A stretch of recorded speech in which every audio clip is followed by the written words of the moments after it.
मज दिधले भातुके म्हणून कौतुके क्रीडा करी. केली आळी पुढे बोलिलो वचन उत्तम हे गुण आले त्याचे. घेऊनी विभाग जावे लवलाह्या घेऊनी विभाग जावे लवलाह्या आले तित्या ठाया आपुलिया. केली आळी पुढे बोलिलो वचन उत्तम हे गुण आले त्याचे. तुका म्हणे ज्ञानदेवी समुदाय तुका म्हणे ज्ञानदेवी समुदाय करावा मी पाय येईन वंदू. केली आळी पुढे बोलिलो वचन उत्तम हे गुण आले त्यांचे. पांडुरंगा करू प्रथम नमन दुसरे चरणा संतांचिया.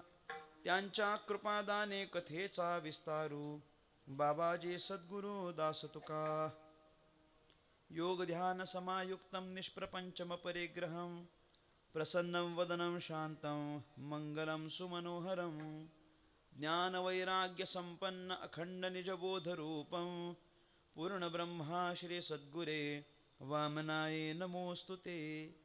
नसे आप पर ऐसा जगी जो महात्मा विरक्ती श्रेष्ठ भक्ती स्मरे नित्य रामा. तिथी माघ पौर्णिमा साधोनी वाट धरिली निजधामा. नमस्कार माझा सद्गुरु सावळा रामा.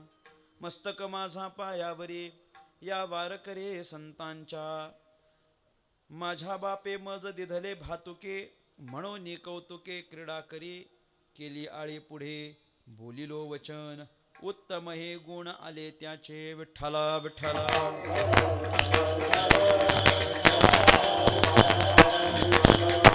विठ्ठला विठ्ठला विठ्ठला विठ्ठला विठ्ठला विठ्ठला. बोला पुंडलिक वरदा श्री ज्ञानदेव विठ्ठला विठ्ठला. माझ्या बापे मज दिधले भातुके म्हणून कौतुके क्रीडा करी. केली आळी पुढे बोलिलो वचन उत्तम हे गुण आले त्याचे. महाराष्ट्राचा आराध्य दैवत राजाधिराज भगवान श्री पंढरीनाथ परमात्मा कैवल्य साम्राज्य चक्रवर्ती विश्वसंत महावैष्णव ज्ञानराज माऊली जगद्गुरु संत श्रेष्ठ तुकाराम महाराज स्वानंद सुखनिवासी प्रातः स्मरणीय सद्गुरु श्री वामन बाबा सद्गुरु श्री सावाराम बाबा महाराज आदी करून सर्व साधू संतांच्या चरणी विनम्र भावाने नतमस्तक होतो. माझ्या समोर उपस्थित माझ्यापेक्षा ज्ञानाने वयाने अनुभवाने ज्येष्ठ श्रेष्ठ कीर्तनकार प्रवचनकार मातृभगिनी श्रोता गायक वादक आदी करून कलाकार वर्ग तुम्हा सर्वांच्या चरणी साष्टांग प्रणिपात करून परमात्म्याच्या संकीर्तनाला आरंभ. विठ्ठला विठ्ठला विठ्ठला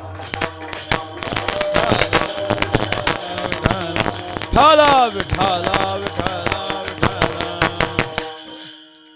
अभंगावरील चिंतनाला आरंभ करण्यापूर्वी अल्पसा परिहार देणं अत्यंत महत्त्वाचं आहे. आपल्या ह्या वाशिवली गावामध्ये संपन्न होत असलेला प्रातिवार्षिक स्वरूपाचा नामसप्ताह आणि सप्ताहातील आजची ही चौथ्या दिवसाची की पाचव्या दिवसाची कीर्तनाची सेवा माझ्यासारख्या एका सर्वसामान्य साधकाकडे आपण सुपूर्त केली आहे. तद्निमित्ताने या ठिकाणी उपस्थित आहे. मागच्या 4 दिवसांपासून आपला हा नामसप्ताह सुरू झाला आहे आणि आजचंही त्याचं 5वं दिवस आहे. 5वा दिवस हा जरा विशेष दिवस आहे. का विशेष दिवस म्हणायचा? 4 दिवस अगोदर आपण कीर्तन केलं नंतर जेवलो. आजचा दिवस म्हणजे अगोदर जेवणाचा आहे नंतर कीर्तनाचा आहे.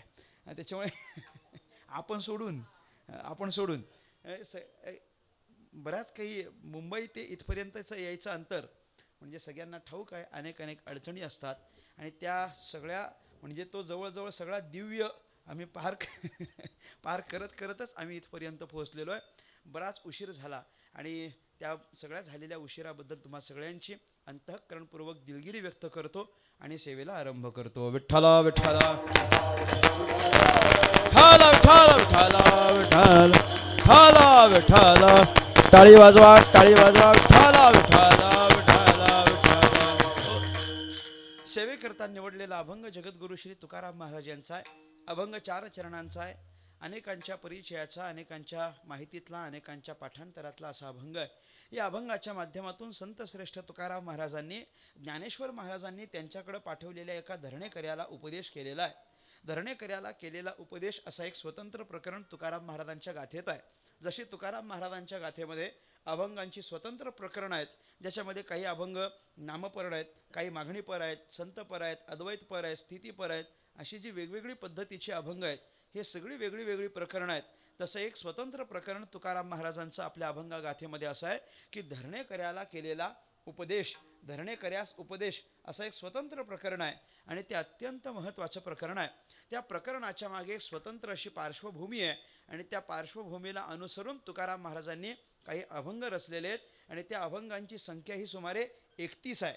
या प्रकरणामध्ये 31 अभंग आहेत, 31 अभंग आहेत आणि तो जो धरणेकरी आहे त्या धरणेकऱ्याला उपदेश व्हावा याच्याकरता तुकाराम महाराजांनी या सगळ्या प्रकरणाची रचना केलेली आहे. कोण आहे तो धरणेकरी? तो धरणेकरी कोण आहे? धरणेकरी म्हणजे नेमका काय आहे? त्या संबंधाने एक छोटीशी कथा आहे, एक छोटीशी पार्श्वभूमी आहे, एक पूर्वपीठिका आहे.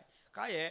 एक बीडचा ब्राह्मण आहे, एक बीडचा ब्राह्मण आहे आणि तो बीडचा ब्राह्मण ज्ञानेश्वर महाराजांच्या करिता ज्ञानोबारायांच्या संजीवन समाधीच्या जवळ आळंदीमध्ये उपोषण करायला बसला, उपासना करायला बसला, उपोषणाला बसला म्हणजेच धरणं धरून बसला.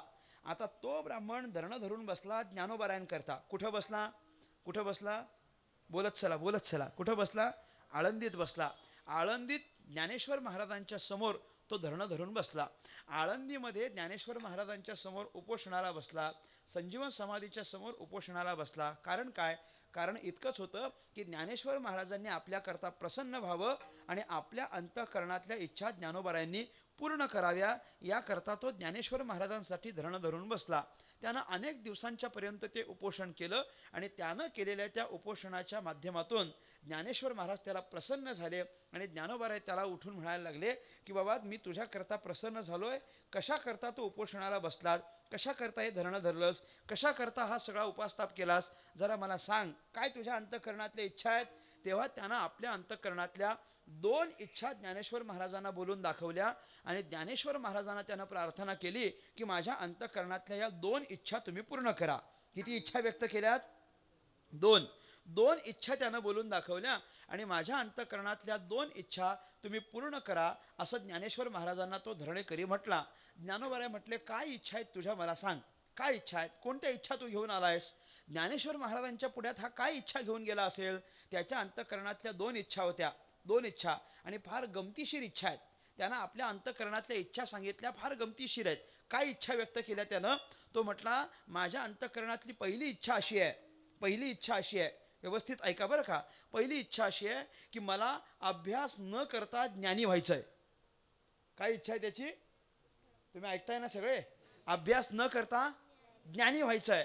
आणि तो म्हटला मला दुसरी इच्छा अशी आहे की मला कष्ट न करता श्रीमंत व्हायचं आहे. मला सांगा, म्हणजे मला नाही वाटत की ही इच्छा फक्त त्या धरणेकऱ्याचीच होती. जवळजवळ इथले सगळे ते धरणेकरीच आहेत. प्रत्येकाच्या त्याच इच्छा आहेत. या 2 इच्छा त्याच्या अंतःकरणातल्या 2 इच्छा काय?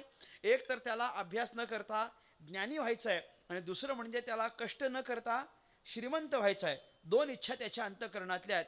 पहिलं म्हणजे अभ्यास न करता ज्ञानी व्हायचं आहे आणि दुसरं म्हणजे कष्ट न करता श्रीमंत व्हायचं आहे. पहिलं म्हणजे अभ्यास न करता ज्ञानी व्हायचं आहे आणि दुसरं म्हणजे कष्ट न करता श्रीमंत व्हायचं आहे.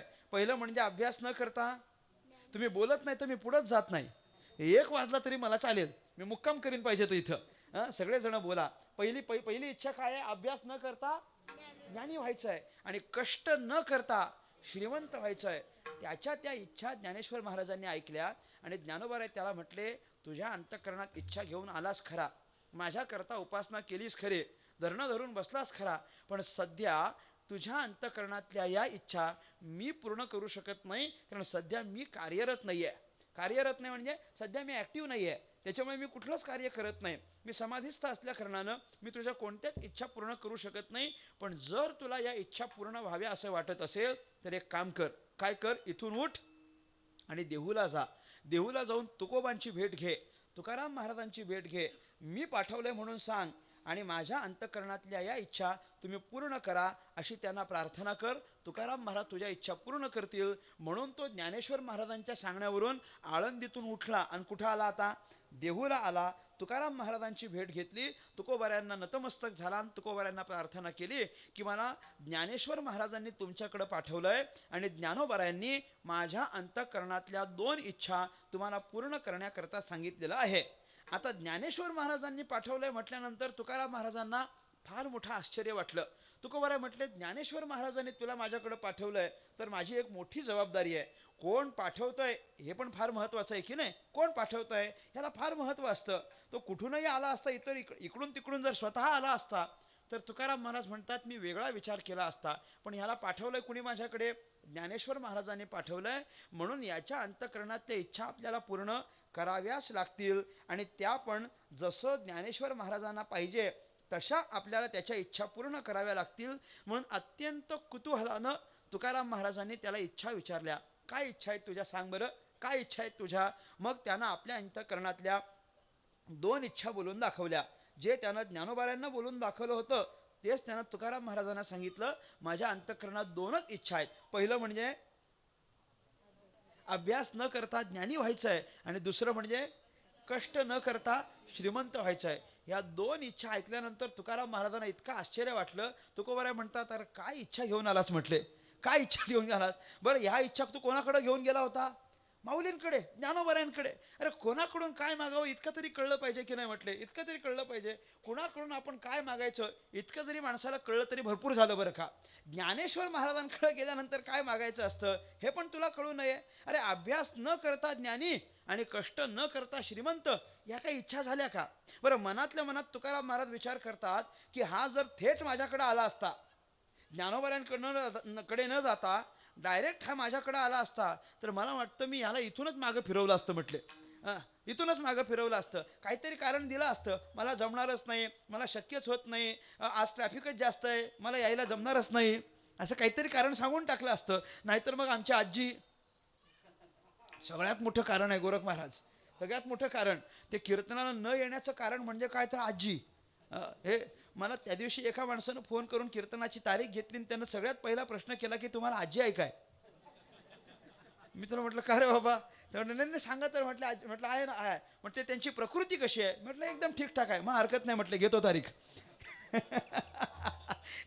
ज्यांना अनुभव आहे त्यांना ते कळेल. मी त्यांना विचारलं का असं का केलं तुम्ही? ते म्हटले नाही महाराज तारखा घेतल्यानंतर पण बऱ्याच तारखा यामुळेच कॅन्सल व्हायला लागल्या की आमची आजी गेली म्हटले. त्यामुळे आधीच विचारून घेतलं बरं आहे म्हटले. ते म्हटलं काहीतरी कारण सांगितलं असतं, काहीतरी इकडचं तिकडचं त्याला सांगितलं असतं आणि त्याला परतवून लावलं असतं. पण याला पाठवलंय कोणी? ज्ञानोबाऱ्यांनी. ज्ञानोबाऱ्यांनी पाठवलंय म्हणून याला असंच आपल्याला परत पाठवता येणार नाही. याच्या अंतःकरणातल्या इच्छा आपल्याला पूर्ण कराव्याच लागतील. आणि मग तुकाराम महाराज त्याच्या अंतःकरणातल्या इच्छा पूर्ण करायच्या म्हणजे त्याला अभ्यास न करता ज्ञानी व्हायचं आहे आणि कष्ट न करता श्रीमंत व्हायचं आहे. या 2 मागण्यांकडे तुकाराम महाराजांनी विशेषत्वानं लक्ष दिलं. आणि तुकोबाराय त्याला म्हणतात अरे असं कुठं शक्य आहे का? म्हणे अभ्यास न करता कधी श्रीमंत होता येतं का? अभ्यास न करता कधी ज्ञानी होता येतं का? ज्याला ज्ञानी व्हायचं आहे त्याला अभ्यास करावाच लागतो. दुसरा कोणताच त्याच्यामध्ये उपाय नाही आहे. शॉर्टकट तर अजिबात नाही आहे. अभ्यास करावाच लागतो. असाध्य ते साध्य करिता सायास कारण अभ्यास.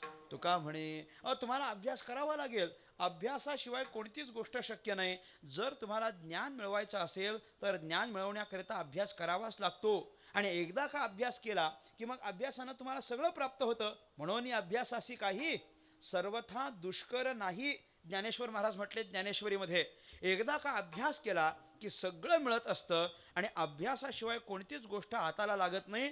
त्यामुळे तुला अभ्यास न करता ज्ञानी व्हायचं आहे हे काय मला फार असं पटण्यासारखं नाही आहे. अरे अभ्यास न करता कसं काय शक्य आहे? कोणी आत्तापर्यंत अभ्यास नाही केला.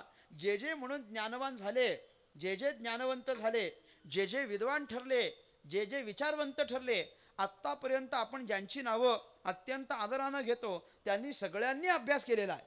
त्या प्रत्येकानं अभ्यास केलेला आहे. किंबहुना तुकोबाराय त्याला म्हणतात की तुला अभ्यास करावाच लागेल. हे फक्त तुला सांगायचं म्हणून मी सांगतो अशातला भाग नाही आहे.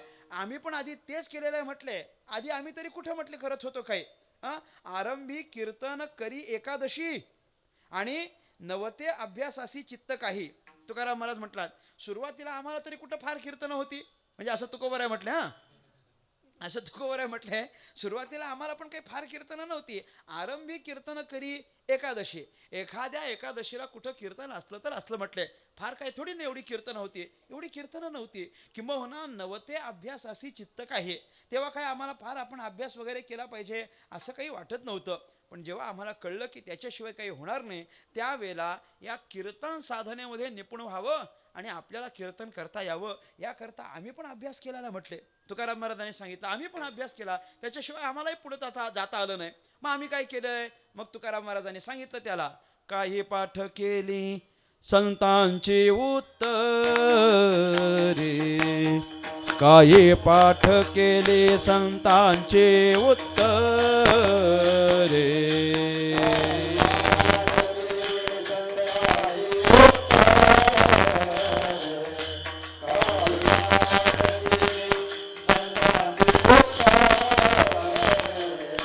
काही पाठ केले संतांचे उत्तरे, काही पाठ केले संतांचे उत्तरे.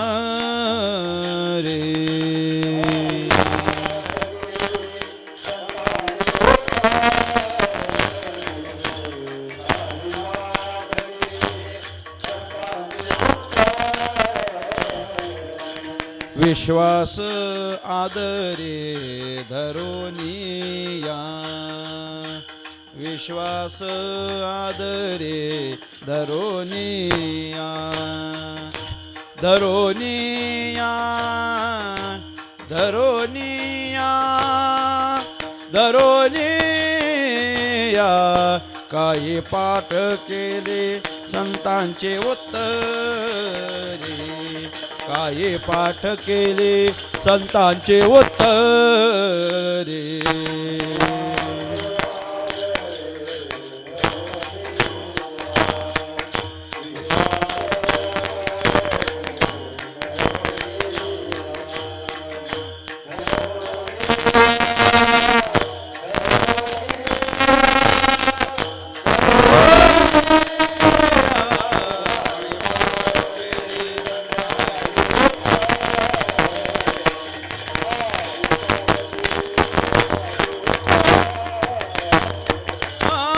काही पाठ केली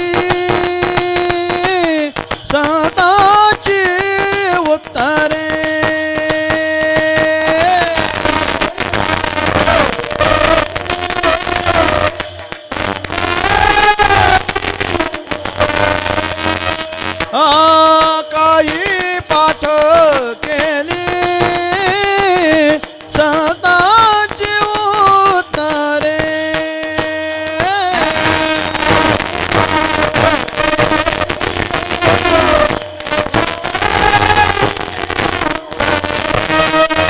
विश्वासादरे धरोनिया,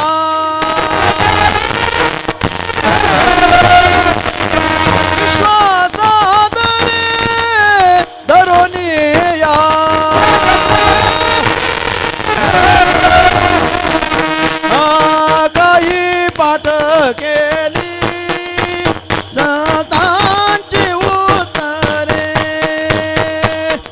काही पाठ केली संतांची उत्तरे.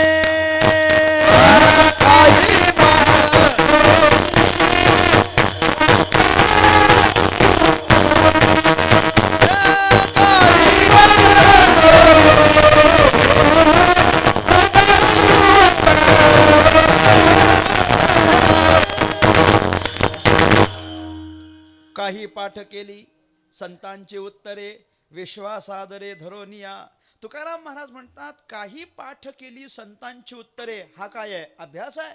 आम्ही अभ्यास केला, काही पाठ केली. आम्हाला पण कीर्तन साधनेला उभं राहायचं आहे, तेव्हा आम्ही काही पाठ केली संतांची उत्तरे, हे तुकाराम महाराज म्हणतात. म्हणजे तुकाराम महाराजांनी आपल्या अभ्यासाची नोंद करून दिलेली आहे. आणि तुकोबारा म्हटलं आम्ही पण काही काही अभ्यास केला आहे, आम्ही पण काही काही पाठांतर केलंय. मला एवढी गंमत वाटते की कमीत कमी तुकोबरायांच्या या वचनाकडे बघून तरी काही पाठ केलं पाहिजे, काही काही पाठ केलं पाहिजे. कमीत कमी नमनं तरी पाठ केली पाहिजेत. पटलं तर पहा. कमीत कमी महायोगपीठे तरी लेटेस्ट आहे सगळ्यात ते आता. जाऊ द्या, नाही तर व्हिडिओ बघून घ्या, आपल्याला भरपूर पाहायला मिळतील. समचरण सर्वजम आम्हाला म्हणता येत नाही, कलावज्ञ जीवोद्धरार्थावतार म्हणता येत नाही, महायोगपीठे तटे भीमरथ्या म्हणता येत नाही. अजून म्हणजे बरं ते जसं म्हणतात तसं मला म्हणता येत नाही. आपण सांगू नाही शकत किती चुका काय काय ते, म्हणजे इतकाही अभ्यास होऊ नये. इतकाही कीर्तन करण्याची हौस आहे तर मग कमीत कमी नमन तरी पाठ करावीत की नाही व्यवस्थित.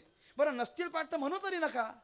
सांगितलंय कोणी एवढं बाबा, तेच म्हटलं पाहिजे म्हणून सरळ सरळ म्हणून मोकळे व्हा. पांडुरंगा करू प्रथम नमन, दुसरे चरणा संतांची. झालं पांडुरंगाचं संतांचं नमन झालं, संपला विषय. पण ते हौस मोठी म्हणण्याची. बरं हौस आहे तर मग पाठ तरी करा. पाठही करायचं नाही, नुसताच गोंधळ कशा करता. कोणी सांगितलंय अभ्यास केला पाहिजे, खूप चांगल्या पद्धतीने अभ्यास केला पाहिजे? अजिबातच नाही ना. किती गंमत आहे. म्हणजे कधी कधी तर अभंग तर फक्त निमित्त म्हणून निवडला जातो असं वाटतंय. केवळ निवडला जातो म्हणजे म्हणजे ह्यानं अभंगाला निवडलंय की अभंगाने ह्याला निवडलंय. हे पण कन्फ्युजन असतं बऱ्याच वेळेला. असं नाही केलं पाहिजे. तुकाराम महाराज जर म्हणत असतील काही पाठ केली संतांची उत्तरे, तर आपण पण काही काही अभ्यास केला पाहिजे. तुकाराम महाराज म्हणतात असं या जगात होत नाही, असं या जगात होत नाही. तुला अभ्यासच करावा लागेल, अभ्यासाशिवाय तुला ज्ञानी होता येणार नाही. कुठून घेऊन आलास म्हटले ही इच्छा. अभ्यास न बरं असं का पाहिजे तुला, अभ्यास न करता असा शॉर्टकट ज्ञानी का व्हायचंय तुला. त्यानं सांगितलं तुकोबा, मी ज्ञानेश्वर महाराजांकडे ही इच्छा घेऊन गेलो होतो, म्हणजे मला काहीच कळत नाही असं नाही म्हटलं. अहो अभ्यास करूनच ज्ञान मिळवता येतं हे मला पण माहिती आहे. ऐका, अभ्यास करूनच ज्ञान मिळवता येतं हे मलाही माहिती आहे. पण अभ्यास न करता ज्ञानी व्हायचं आहे अशी मी इच्छा केली आहे. का केली आहे, का अशी इच्छा केली, त्याच्या मागे एक कारण आहे म्हटले. या दोनही इच्छांच्या मागे माझं एक कारण आहे. काय कारण आहे त्यानं सांगितलं, तुकोबा माझं कारण इतकंच आहे की अभ्यास न करता ज्ञानी व्हायचं आहे आणि कष्ट न करता श्रीमंत व्हायचं आहे. याचं कारण इतकंच आहे की या दोन्ही गोष्टी क्रमाक्रमानं करायला जेवढा वेळ लागेल तेवढा वेळ माझ्या हातात नाही, म्हणजेच माझं वय झालंय म्हटले. काय सांगितलं तर त्यानं वय, इतिहासात त्याची नोंद आहे. हा जो धरणेकरी आहे ना तो उतार वयातला आहे. उतार वयातला आहे म्हणजे त्याचं वय झालंय, जवळजवळ संपलंय. आणि जवळजवळ सगळा कालावधी संपलेला असल्या कारणानं आत्ता तो म्हातारपणात आहे आणि फार काही आयुष्य त्याच्या हातात शिल्लक राहिलं नाही. म्हणून तो तुकोबांना असं म्हणतो की माझ्या हातात फार वय शिल्लक राहिलं नाही, फार आयुष्य माझ्या हातात नाही. मग जितकं आयुष्य हातात आहे तितक्या आयुष्यात मला काहीतरी ज्ञान कमावता यावं, म्हणून मी ज्ञानोबाऱ्यांकडे आलो आणि आत्ता तुकोबा तुमच्याकडे आलेलो आहे. आणि इच्छा फक्त इतकीच आहे की मला अभ्यास न करता ज्ञानी व्हायचं आहे. अभ्यास न करता, कारण माझ्या हातात वय नाही आहे, माझ्या हातात वय नाही आहे, माझ्या हातात आयुष्य नाही आहे. म्हणून तुम्ही मला अशी काहीतरी युक्ती सांगा, असं काहीतरी ज्ञान द्या की ज्याच्यानं मी ज्ञानी होईन, पण अभ्यास न करता. अभ्यास न करता. तुकाराम मला त्याला म्हटले ठीक आहे, कारण पटण्यासारखं आहे. काय कारण आहे त्याचं, वय झालेलं आहे, आता हातात आयुष्यच नाही. एकतर ज्ञान मिळवण्याकरता जे जे करावं लागतं, ज्या प्रक्रिया कराव्या लागतात तेवढ्या प्रक्रिया कराव्या, एवढं आयुष्य माझ्या हातात नाही. आणि श्रीमंत होण्याकरता जेवढे कष्ट करावे लागतात ते कष्ट करण्याकरता शक्ती माझ्या शरीरात नाही. शक्ती पण नाही म्हणून कष्ट करू शकत नाही, आणि वय नाही म्हणून आयुष्य नाही, म्हणून अभ्यास करता येणार नाही. याच्याकरता माझ्या या दोन अपेक्षा आहेत. मग तुकोबर आहे त्याला म्हणतात, ऐक, अभ्यास न करता तुला ज्ञानी व्हायचं आहे ना, अभ्यास न करता, वय नाही तुझ्या हातात. मग तुझ्या हातात जर तेवढं वय नसेल आणि अभ्यास जर तुला करता येत नसेल, तरी तुला ज्ञानी व्हायचं आहे अशी अंतःकरणपूर्वक इच्छा असेल, तर मग माझं तुला सांगणं इतकंच आहे की नको काही पडो ग्रंथाची ये भरी, शीघ्र व्रत करी हेची एक. तुकोबराय काय म्हणतात ऐका, नको काही पडो ग्रंथाची ये भरी, म्हणजे फार काही ग्रंथांच्या भानगडीत पडू नकोस. कधी उतार वयात बरं का, म्हणजे हे चरण सगळ्यांकरता नाही आहे. नको काही पडो ग्रंथाची ये भरी, तो उतार वयात गेलेला आहे, आता फार आयुष्यच राहिलं नाही. मग एक काम कर, नको काही पडो ग्रंथाची ये भरी, आणि काय कर, शीघ्र व्रत करी हेची एक. मी सांगतो तेवढं व्रत कर, बाकी काही करू नको. काही ग्रंथ वगैरे अभ्यासाची गरज नाही. काय अनेक पुस्तकं चाळायची गरज नाही, अनेक पुस्तकं उघडून बसायची मग ज्ञान मिळवायचं, एवढं तुझ्याकडे आयुष्यही शिल्लक राहिलं नाही आहे आणि तेवढा तापही मी तुला देणार नाही आहे. पण जर अभ्यास न करता तुला ज्ञानी व्हायचं असेल तर मी सांगेन तेवढं मात्र कर. शीघ्र व्रत करी ह्याची एक, हे जे सांगतो तेवढं कर. म्हणजे तरी काय करू? मग तुकाराम महाराज त्याला म्हटले की शीघ्र व्रत करी ह्याची एक म्हणजे काय? मी सांगतो ते कर. त्यानं विचारलं काय करू? मग तुकाराम महाराज त्याला उत्तर देतात, एक कर. काय कर? देवाची या चाडे आळवावे देवा, देवाची या चाडे आळवावे देवा.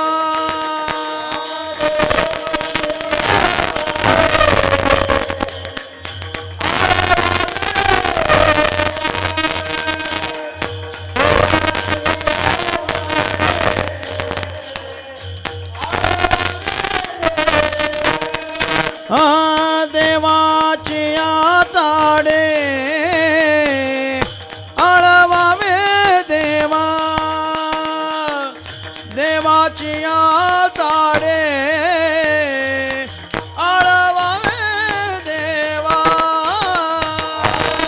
ओस देह भावा पाडोनिया,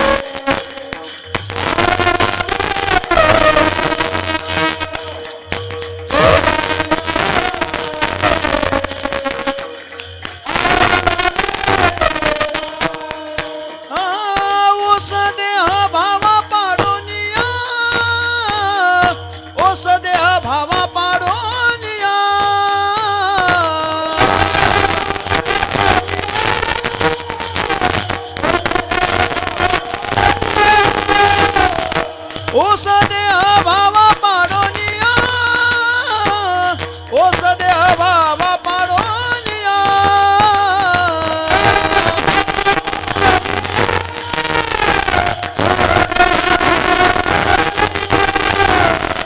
देवाची आचाडे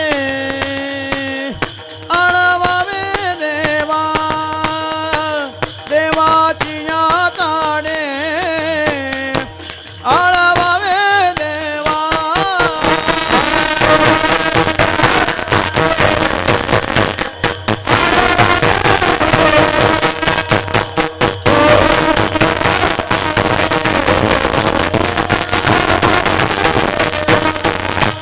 देवाची आचाडे आळवावे देवा, देवाची आचाडे आळवावे देवा.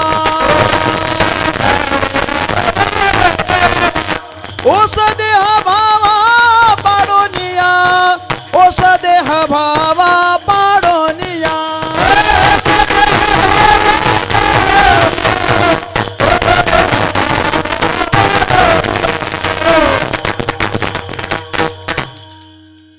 देवाची या चाडे आळवावे देवा. काय कर? देवाची या चाडे आळवावे देवा हे कर. म्हणजे देवासाठी देवाचं भजन कर.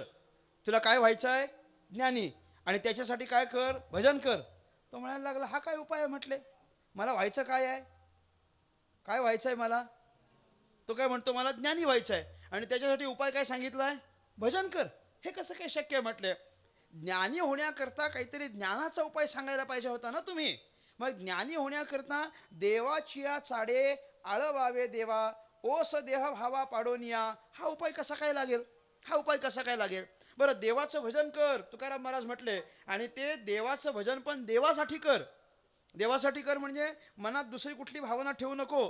भजन केलं तर मला मान मिळेल, भजन केलं तर मला प्रतिष्ठा मिळेल, भजन केलं तर माझा सन्मान होईल, भजन केलं तर मला पुरस्कार मिळेल, भजन केलं तर माझा गौरव होईल, ह्या असल्या कुठल्याच लौकिकाच्या अपेक्षा अंतःकरणात ठेवू नको. भजन करायचं असेल तर ते कुणासाठी कर? देवासाठीच कर. देवासाठी देवाचं भजन कर, मग तुला ज्ञान होईल. म्हटलं असं कसं शक्य आहे? ज्ञान होण्याकरता मला काहीतरी ज्ञानाचं साधन सांगा. देवाचं भजन आणि ज्ञान यांचा काय संबंध आहे? मग तुकाराम महाराज त्याला म्हणतात अरे संबंध आहे. भजन करायला सांगतो आणि ते पण ज्ञान मिळवण्याकरताच, कारण यांचा अर्थार्थी एक संबंध आहे. काय संबंध आहे?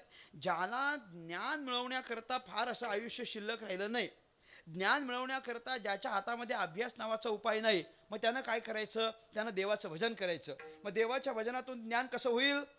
तुकाराम महाराज त्याला म्हटले, देवाचं भजन आपण करायचं. याचं कारण असं आहे, कारण देवाचं भजन केल्यानंतर, देवाचं भजन केल्यानंतर जो भजन करणारा आहे की नाही, जो भजन करणारा आहे ना, त्या भजन करणाऱ्याला ज्ञान देण्याची जबाबदारी भगवंत घेत असतो. ऐका, भजन करणाऱ्याला ज्ञान कोण देतं? देव स्वतः त्याला ज्ञान देतो. आपण भजन करायचं, त्याच्यानं काय होईल? देव आपल्याला ज्ञान देतो. आणि आपण फक्त भजनात रत राहिलो की एक साखळी आहे. आपण काय करायचं? देवाचं भजन करायचं. भजन केलं की काय होईल? देव प्रसन्न होतील. प्रसन्न झाले की काय होईल? देव आपल्यावर कृपा करतील. आणि कृपा केली की आपल्याला ते ज्ञान देतील. आपण काय करायचं? भजन करायचं. भजन केलं की देव आपल्यावर प्रसन्न होतील. प्रसन्न झाले की आपल्यावर कृपा करतील. आणि कृपा केली की आपल्याला ज्ञान देतील. आपण काय करायचं? भजन करायचं. भजन केलं की देव प्रसन्न होतील. प्रसन्न झाले की आपल्यावर कृपा करतील. आणि कृपा केली की आपल्याला ज्ञान देतील. आपण काय करायचं? भजन करायचं. भजन केलं की देव प्रसन्न होतील. प्रसन्न झाले की आपल्यावर कृपा करतील. आणि कृपा केली की आपल्याला ज्ञान देतील. आपण काय करायचं आहे? बस असं लक्षात ठेवत चला. आपण भजन करायचं. भजन केलं की देव प्रसन्न होतील. प्रसन्न झाले की कृपा करतील. कृपा केलं की आपल्याला ज्ञान देतील. कारण भजन करणाऱ्याला ज्ञान देण्याची जबाबदारी स्वतः भगवंतानं घेतली आहे. भगवद्गीतेत भगवंत काय म्हटले? तेषां सततयुक्तानां भजतां प्रीतिपूर्वकं ददामि बुद्धियोगं तं येन मामुपयांति ते. भगवंतानं सांगितलं, तेषां सततयुक्तानां भजतां प्रीतिपूर्वकं. जे माझं भजन करतात. कसं करतात? सततयुक्तानां म्हणजे सतत भजन करतात. आणि प्रीतिपूर्वकम म्हणजे प्रेमपूर्वक भजन करतात. जे माझं सतत आणि प्रेमपूर्वक भजन करतात, ददामी बुद्धियोगम तम, त्यांना बुद्धियोग म्हणजे ज्ञान देण्याची जबाबदारी कोणाची आहे? माझी आहे. हे जर भगवंताचं सांगणं असेल तर भजन करणाऱ्याला स्वतः भगवान येऊन ज्ञान देतात. म्हणून आपण काय केलं पाहिजे? भजन केलं पाहिजे की ज्याच्या माध्यमातून आपल्याला ज्ञान मिळेल. आणि हाच उपाय तुकाराम महाराज त्या धरणेकराला सांगतात. ज्ञानी व्हायचं आहे ना, भजन कर. देवाची आचाडे आळवावे देवा. बर, तुकोबाराय त्याला तो तुकोबारायनं म्हटला, हे ठीक आहे सगळं, पण ते तुमचं भजन हे अगदी सोपं साधन तुम्ही सांगितलंय. लोक बरंच काय काय काय काय येऊन सांगतात आम्हाला. अमुक सांगतो अमकं कर, दुसरं सांगतो तमकं कर, असं कर तसं कर. हे बाकीच्या कोणाचं काय करायचं आपण? लोक तर बरंच काय काय काय काय सांगतात. मग बाकीच्या लोकांचं काय ऐकायचं नाही ऐकायचं, काय करायचं? तुकाराम महाराज त्याला उपाय सांगतात. बहुता छंदाचे बहु असे जन, नये वाटू मन त्यांचे संगे. तुकोबाराय म्हणतात, रे लोकांचं काम बोलणंच आहे. लोक तर बोलणारच आहे. लोकांचं कामच असतं आपल्याला काहीतरी बोलत राहणं. आपण चांगलं केलं तरी लोक नावं ठेवतात. आणि आपण वाईट केलं तरी लोक नावं ठेवतात. लोकांचं काम आहे बोलणं. आपण काय करायचं? त्यांच्याकडे लक्ष द्यायचं नाही. अजिबात ध्यान द्यायचं नाही त्यांच्याकडे. लोकांचं काम नावं ठेवणंच आहे. एखाद्यानं संसार केलं तरी नावं ठेवतात. आणि नाही केला तरी नावं ठेवतात. बरोबर की नाही? लोक काय वाईटच बोलत असतात ना. लोकांनी कोणाला आत्तापर्यंत चांगलं म्हटलंय? मला सांगा, कोणाला चांगलं म्हटलंय? लोक कोणाला चांगलं म्हणत नाहीत. मी कधी कधी त्या फेसबुकवरच्या पोस्ट बघतो ना आपण, कधी कधी एखाद्याची किती पण चांगली पोस्ट बघा, खालच्या कमेंट्समध्ये 80% कमेंट्स निगेटिव्ह असतात. तुम्ही अभ्यास करून बघा. किती पण चांगला असू द्या, कोणीतरी एक ते असतं कुरघोडी करणारं असं, त्याच्यामध्ये काहीतरी वेगळीच त्याची कमेंट असते. आणि मग त्याच्या पाठोपाठ मग ते बाकीचे जे असतात की नाही, पुढे गेले त्यांचा शोधित मार्ग ते त्याची एक कमेंट बघून बाकीचे सगळे तशाच पद्धतीनं 80% लोक तुम्हाला असं निगेटिव्ह बोलत राहतील. मग आपण काय ध्यान द्यायचं नाही. लोकांकडे आपण लक्ष द्यायचं नाही. तुकोबाराय म्हणतात, बहुता छंदाचे बहु असे जन. लोक तर त्यांच्या त्यांच्या मनाप्रमाणे आहेत, आपल्याला बोलणारच आहेत. म्हणून आपण काय थांबायचंय का? आपण थांबायचं नाही. करावा जतन आपुला विश्वास. आपण आपल्या मनाप्रमाणे चालत राहायचं. आपण कोणाचं ऐकायचं नाही. लोक नावच ठेवतात. लोक नाव. तुकाराम महाराजांनी 11 चरणं खर्ची केली आहेत. 11 चरणं. ऐसा हा लौकिक कदा राखवे ना, पतित पावना देवराया. तुकोबारायांचा 11 चरणाचा अभंग आहे. आणि या 11 चरणामध्ये तुकाराम महाराजांनी 8 चरणं याच्याकरता खर्ची केलेली आहेत की लोक नावच ठेवतात. लोक नावच ठेवतात. तुम्ही पहा, हे कीर्तन झालं, घरी गेलात की गाथा उघडा आणि हा अभंग बघा. तुकाराम महाराजांनी प्रत्येक वेळा असं सांगितलं की लोक नावच ठेवणार आहेत. लोक नावच ठेवणार आहेत. लोक नावच ठेवणार आहेत. एखाद्यानं परमार्थ केला तरी नावं ठेवतात, नाही केला तरी नावं ठेवतात. एखाद्यानं तीर्थयात्रा केली तरी नावं ठेवतात, नाही केली तरी नावं ठेवतात. तुम्हाला माझा अनुभव सांगू, माझा म्हणजे आमच्या सगळ्याचा. कीर्तनकारानं गाडी घेतली तरी नावं ठेवतात आणि नाही घेतली तरी नावं ठेवतात महाराज. म्हणजे म्हणजे ते कीर्तन करून करून जर समजा एखाद्यानं गाडी घेतली तरी नावं ठेवतील, नाही घेतली तरी. एखाद्यानं नाहीच गाडी घेतली तर लोक म्हणतात बा आयुष्यभर झाली कीर्तन करतोय अजून साधी गाडी नाही आली.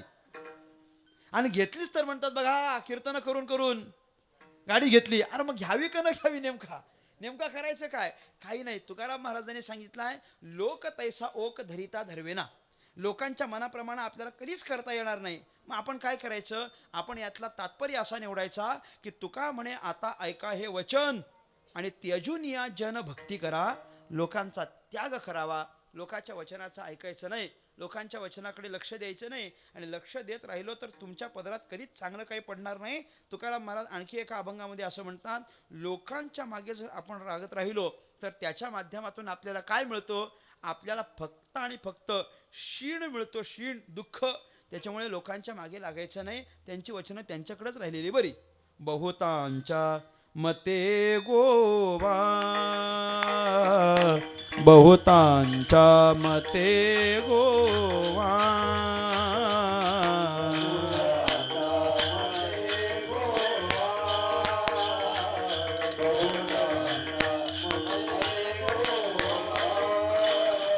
बहुतांच्या मते गोवा,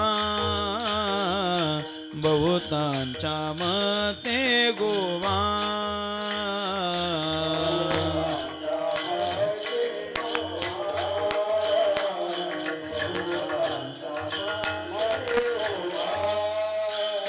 हो जीवा ने दावा, हो जीवाने दावा, मग तो माझा माय बाप, मग तो माझा माय बाप. हो जीवा ने दावा, हो जीवा ने दावा,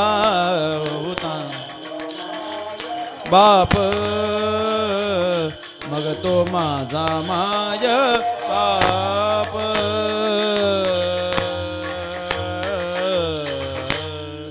बहुतांच्या मते गोवा, होऊ जेव्हा नेदावा. बहुतांच्या मते गोवा म्हणजे प्रत्येकाचं मत जर तुम्ही ऐकत राहिलात तर काय तुमच्या पदरात पडत नाही, तुमच्या अंतःकरणाचा गोंधळच आहे. बहुतांच्या मते गोवा. तुम्हाला गोवा माहिती आहे का? गोवा गोवा माहित आहे की माहिती नाही? हो तरी म्हणा, नाही तर नाही तरी म्हणा, पण काहीतरी म्हणा. गोवा माहिती आहे का आपल्याला? माहिती आहे. हां, फक्त एवढंच की तुम्हाला जो माहिती आहे तो तुकोबाऱ्यांना नाही पाहिजे, मला पण नाही पाहिजे अजिबात. आपल्याला दोनच गोवा माहिती आहे. कुठला? एक खाण्याचा आणि दुसरा फिरण्याचा. दोनच गोवा आपल्याला माहिती. अहो गोवा शब्द फार शुद्ध मराठीतला शब्द आहे. गोवा या शब्दाचा अर्थ होतो गुंता. गोवा म्हणजे काय? गुंता. गोवा म्हणजे अंतःकरणाचा झालेला गोंधळ. गुंतागुंत जी असते की नाही अंतःकरणाची घालमेल, त्याला गोंधळाला गोवा असं म्हणतात. बहुतांच्या मते गोवा म्हणजे प्रत्येकाचं मत जर तुम्ही ऐकत राहाल तर गुंतण्याची शक्यता आहे. आणि असं जर गुंतून पडलात तर होऊ जीवा नेदावा, जीवाला क्षीण होईल. त्याच्यामुळे असलं काही करू नये, लोकांच्या मागं लागायचं नाही. आपण आपापल्या पद्धतीनं अभ्यास करायचा, आपण आपापल्या पद्धतीनं चिंतन करायचं. किंबहुना देवाची या चाडे आळवावे देवा, देवा करता भजन करायचं, दुसरं काही आपण करायचं नाही. इथून पुढे फार चांगला चांगला उपदेश तुकाराम महाराजांनी त्याला केलाय बरं का. तुकाराम महाराजांनी त्याला सुंदर उपदेश केलेला आहे. अनेक अनेक अभंग तुकाराम महाराजांची या प्रकरणात आहेत. बरेचसे अभंग आपल्या परिचयाचे पण आहेत. तुकाराम महाराजांनी त्याला सांगितलं, संकोचो निकारे झालासी लहान, घेई आपोषण ब्रह्मांडाचे. हा त्यातलाच अभंग आहे. असे काही उपदेशा करता तुकाराम महाराजांनी त्याला 11 अभंग प्रमुख सांगितलेत उपदेश करण्याकरता. त्याला ज्ञानी व्हायचं होतं आणि त्याला ज्ञानी होण्याकरता तुकाराम महाराजांनी एकूण 11 अभंग सांगितले. त्या 31 अभंगांच्या पैकी 11 अभंग हे त्याला ज्ञानी होण्याकरता सांगितले. काय? ज्ञानी होण्याकरता. ज्ञानी होण्याकरता 11 अभंग सांगितले. आणि मग तुकाराम महाराज त्याला म्हणतात, अरे तुला हे जे काही 11 अभंग मी सांगितले याच्यातून तुला ज्ञान होणार आहे, पण यातून तुला ज्ञान व्हावं याकरता मी जे काही तुला ज्ञान सांगितलंय ना, हे ज्ञान काय आम्हाला आपल्या अंतःकरणातून स्फुरलेलं आहे असला भाग नाही. हे ज्ञान आम्हाला पण कुठून तरी मिळालंय. मग तुकाराम महाराज म्हटले की तू जर आम्हाला विचारशील की एवढं ज्ञान तुमच्याकडे आलं कुठून, मग तुकोबाराय त्याला म्हणतात हे ज्ञान आम्हाला मिळालं ते आमच्या बापाकडून मिळालं. आमच्या बापानं आम्हाला हे भातुके रूपी ज्ञान दिलं आणि म्हणून तुझ्या पुढ्यात ज्ञानरूपी क्रीडा आम्हाला करता आली. तुकाराम महाराज म्हटले अभंगाचं पहिलं चरण.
माझ्या बापे मज दिधले भातुके. तुकाराम महाराजांनी त्याला म्हटलं हे माझ्याकडं कुठून आलं. माझ्या बापे मज दिधले भातुके, हे माझ्या बापाकडून मला प्राप्त झालं. हे ज्ञान सगळं कुठून आलं, बापाकडून आलं. आता बापाकडून ज्ञान आलं म्हणजे बाप म्हणजे कोण. इथं या सगळ्या प्रकरणात बाप म्हणजे सद्गुरू ज्ञानेश्वर महाराज आहेत. बाप म्हणजे कोण आहे, ज्ञानोबा आहे. तुकोबा म्हणतात आम्हाला कुठून मिळालंय, आम्हाला ज्ञानेश्वर महाराजांकडून मिळालाय. आणि ज्ञानेश्वर महाराजांनाच तुकाराम महाराजांनी या ठिकाणी म्हटलंय ज्ञानाच्या या सगळ्या प्रांतामध्ये आम्हा सगळ्यांकरता बाप म्हणजे जर कोणी असेल तर ते ज्ञानोबाराय आहेत. ज्ञानोबाराय आमचे बाप आहेत. इतर वेळेला आपण ज्ञानोबारायांना काय म्हणतो, माऊली म्हणतो, पण इथं तुकाराम महाराज त्यांना काय म्हणतात, बाप म्हणतात. असं का करतात, असं एवढ्या करताय कारण ज्ञानेश्वर महाराजांकडे जर आपण पाहिलं तर ज्ञानोबाराय प्रेम देण्याच्या बाबतीत माऊली आहेत आणि ज्ञान देण्याच्या बाबतीत बाप आहेत. ध्यानात घ्या, ज्ञान देण्याच्या बाबतीत ते बाप आहेत आणि प्रेम देण्याच्या बाबतीत ती माऊली आहे. प्रेमाची काही कमतरता नाही. ज्ञानोबारायांच्या पुढ्यात प्रेमाची काही कमतरता नाही. इतकं प्रेम आहे, इतकं प्रेम आहे, इतकं प्रेम आहे की ज्याला या जगात कुणीच जवळ करत नाही त्याला ज्ञानोबाराय जवळ करतात. ज्ञानात घ्या, जगात कुणी जवळ करत नाही त्याला ज्ञानोबाराय जवळ करतात. ज्ञानेश्वर महाराज प्रेम देतात.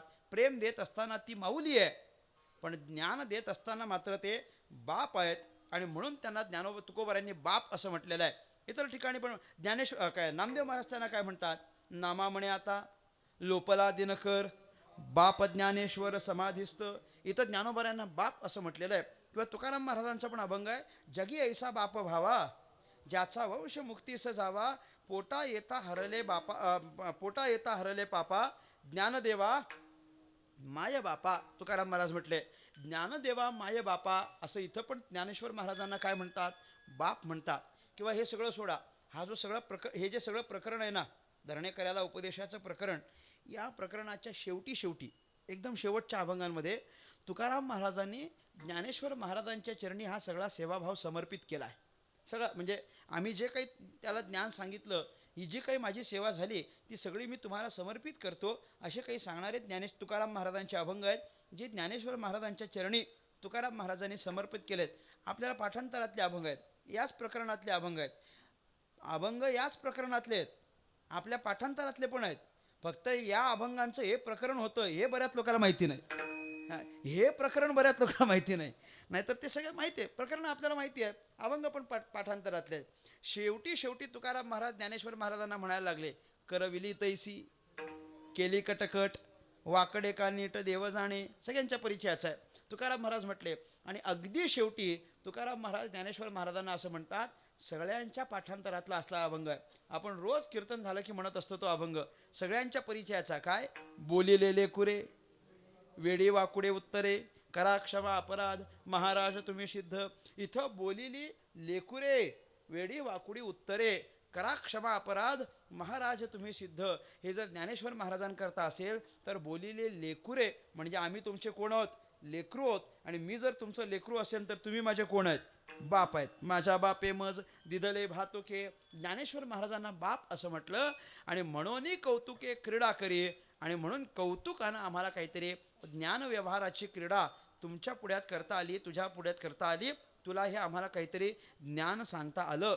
मग माझ्या बापानं म्हणजेच ज्ञानेश्वर महाराजांनी आम्हाला हे ज्ञान दिलं असेल तर ज्ञानेश्वर महाराजांच्या ज्ञानरूपी सगळ्या ठेव्याची आपल्याला चर्चा करायची झालीच तर ज्ञानेश्वर महाराजांकडे ज्ञान कशा रूपानं आहे या संबंधानं थोडंसं चिंतन करू. या धरणेकऱ्यानं पुढं अजून तुकाराम महाराजांशी काय संवाद केला आहे त्या संबंधानं थोडंसं चिंतन करून आपण थांबू. सगळ्यांनी एकदा भगवंताचं भजन करा. विठोबा रखुमाई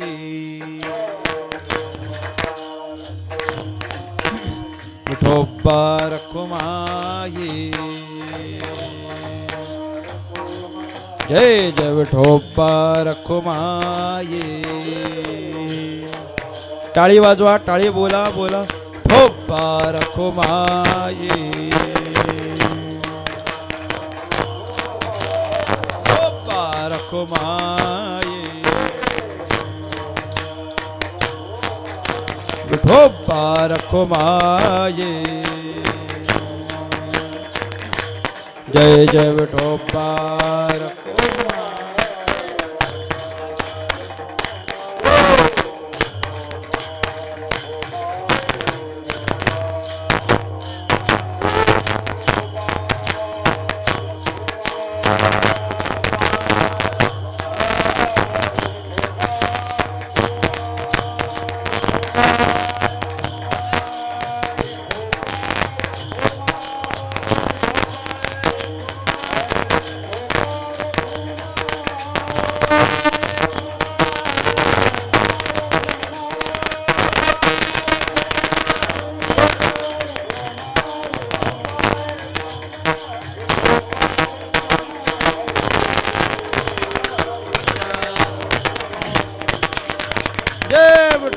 रखुमाई.